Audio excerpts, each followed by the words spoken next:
This is an incredibly exciting time to be at C.H.I. for everything we have going across the business, but in particular around our initiative with Homes for Our Troops and what we're calling Project Shumaker that we've taken on this year to build and fund a home for Nate and Missy and their family. I enlisted in the U.S. Army in 2006. I went right after high school. I was a 13 Bravo, deployed twice to Afghanistan. 4 months into my second deployment, a mortar round fell right into my gun pit. A couple days later, they had to amputate my leg right above the knee.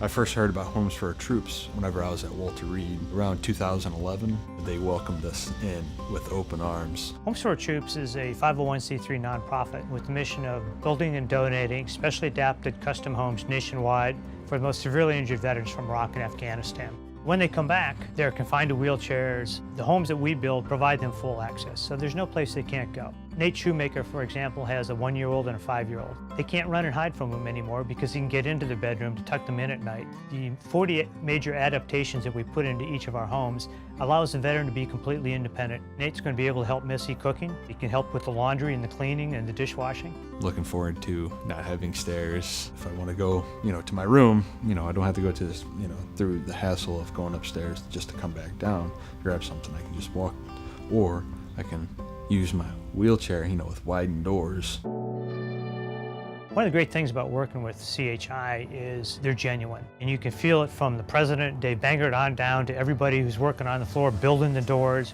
They save us between $95,000 and $115,000 a year in garage doors. But more importantly than that, they've just embarked on a fundraising program for the Shumaker family, where they're going to fundraise a total of $400,000 so we can really get that home built for the Shumakers in Missouri. We had the chance to meet Homes for Our Troops shortly after we were joined by our KKR Industrials team. And when they made their investment in C.H.I., they made an introduction there, and it's been a great match in terms of the work we've been able to do together. We started our partnership with them in 2015.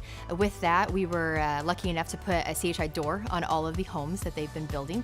So we've done about 50. I love what we're doing. I love the committee that we have doing it. We raise as much money as we can. It's kind of great just to go beyond what we currently are doing and to be part of something just a little bit bigger and get more people excited here at C.H.I. about Homes for Our Troops. My hope for the C.H.I. family is that this really helps us solidify just one more reason why C.H.I. is such a great place to come to work. Veterans, I think, for all of us in the United States are an incredibly important part of our country and who we are. A connection with Homes for Our Troops just helps to build further within C.H.I. the importance of veterans, the role they play here. We hired a lot of veterans throughout the shop and in the office, making sure they know, hey, we're proud of you and thank you. Thank you for your service. Being part of this mission is very humbling, and it really makes you appreciate everyone that goes overseas and comes back. Being there for your brothers and your sisters when they come back is awesome. And with a program like this, it's a fantastic way to give back to the community. It's extremely rewarding to watch these veterans get back into the workforce, earn a degree, earn a trade certification. Thank you for supporting us. Thanks for giving veterans another opportunity at life. Thank you, Homes for Our Troops, for everything you guys do.